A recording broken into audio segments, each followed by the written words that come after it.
This is Marvin McClendon. He is an ex-corrections officer, and he has been arrested in the 1988 cold case murder of an 11-year-old girl. He was arrested in Alabama on a fugitive warrant in the death of Melissa Tremblay. Melissa was 11 years old, and she was found stabbed and deceased in a Massachusetts train yard in 1988. Marvin is now 74 years old, and he was arrested Wednesday. Lives in Bremen, Alabama. I can't say if he was surprised when he was interviewed in Alabama. I will tell you that he has been a person of interest for a period of time, so I can't speculate as to whether he was surprised or not, but we believe we have the right person. So McClendon is charged as a fugitive from justice for Melissa's murder. McClendon set to be arraigned tomorrow in Coleman County. The timing of the return trip to Massachusetts to face those charges depends on a decision by that suspect to waive extradition. He was booked into the Coleman County Sheriff's Office and charged as a fugitive from justice just one day after Massachusetts officials issued a warrant for his arrest. Melissa lived in Salem, New Hampshire. She disappeared on September the 11th, 1988. She had been with her mother and her mother's boyfriend to a social club in Lawrence, Massachusetts. Melissa was playing outside before her disappearance. She was last spotted by a railroad worker and a pizza deliverer in the afternoon. And then at 9 p.m. that evening, Melissa's mother reported her disappearance to the Lawrence Police Department. September 13th, 1988, News 9 reports that Melissa Ann Tremblay of Salem was found stabbed to death the day before, left in the path of a train in Lawrence, Massachusetts. Melissa had been with her mother at the LaSalle Club in Lawrence, just a block from the rail yard. She wandered out, never seen alive again. No one was ever charged. The following day, Melissa was found, and she had been stabbed to death at the Boston and Maine railway yard near where she was last spotted. Her left leg had been amputated post-mortem by a moving train after her body had been positioned between two train cars. Her body was left just one block from the social club where she was with her mother. Just months before her death, as part of a story about her looking for a match in the Big Sister program. Here she is playing after school at the Boys and Girls Club in Salem, saying she wants to be a secretary when she grows up. I like to type a lot, and when I write, that's pretty good, and I'd like to learn to do shorthand too.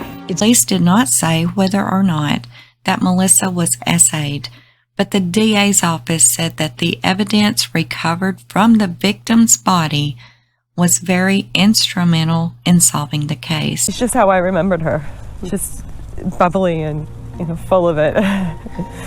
Bold, not shy. Both friends have daughters now, about the same age Melissa was when she was murdered. You look at that, and how could anybody hurt somebody like, so little, so young? I mean, her teeth weren't even in yet. Yeah, you just look at her and think, why? The district attorney actually declined to reveal what specific physical evidence linked McClendon to the crime scene, but said that this will be revealed following the suspect's arraignment. And he also added that McClendon had been a person of interest for a period of time. And despite the many, many witnesses, suspects, and persons of interest over these 3 decades, this case grew cold. And that was until officials with the Essex County District Attorney's Office and the state police detectives reopened this case in 2014, saying that we never gave up on Melissa, nor did we give up on holding her killer responsible. Loved ones in Melissa's hometown had held out hope that one day that the killer would be caught. But at the corner of the parking lot, there is a reminder of a 6th grader who attended the school and who never grew up. Her name, Melissa Tremblay. We all had to grow up without her, continue on our lives without her, get married, have children, all those things, and she's forever 11, and we're all adults. 30 years ago, Andrea Ganley was starting the second grade. She knew Melissa from the playground. That's why today she's working so hard to find Melissa's killer. Andrea last saw Melissa right here at the front doors to the Lancaster School in Salem, New Hampshire. It was at the end of a long school day. In 30 years, Andrea has never forgotten. People need to know she mattered. She had people that cared about her. September 12, 1988, Melissa Tremblay's body was discovered in a Lawrence, Massachusetts rail yard, face down in the tracks between two train cars. Her leg severed by one of the trains. There was evidence of a violent struggle. Melissa was stabbed to death. On that day, Melissa's mother was at a Lawrence social club with a boyfriend. The mother let Melissa wander the streets for hours unsupervised.